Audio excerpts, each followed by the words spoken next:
expansion project that began last year at Mercy Fort Smith is right on track. In fact, the funding goal for the first phase of that project has been reached. It couldn't come at a better time.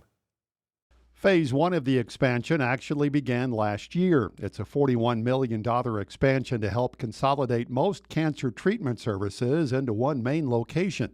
The biggest thing the patients will notice is that they have one entry point. So they'll be able to come into one welcoming environment for all their cancer treatments and all of the activities with their physicians, whether it's medical oncology, radiation oncology, or support services for cancer-related treatments. Amy Four is Vice President of Patient Services at Mercy. She says it also means more doctors on staff. We're adding providers, so in both our medical oncology and radiation oncology practices, we're growing the number of physicians and advanced practitioners that will be available to treat patients. For a long time, we've known there was a gap in our ability in this region to serve the number of cancer patients that we have adequately. That means that there are a couple of thousand patients every year that are having to leave our region to get the care that they need.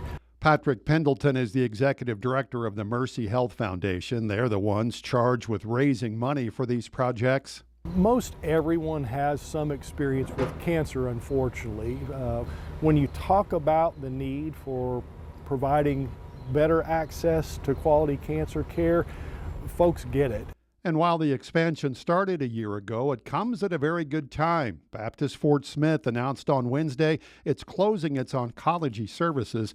Mercy CEO Ryan Gehrig told me a few weeks ago it did speed up his process. We began scenario planning months ago, and the decision that was made across town definitely accelerated our need to respond and grow. And we cannot afford to lose some really talented physicians and a very committed workforce to this community, and that's what we're working to keep. Pendleton is quick to point out there is plenty left to do. We have a phase 2 and 3, and more on the books or in the works, you might say. A lot of growth going on, and it's something that our region truly needs and deserves.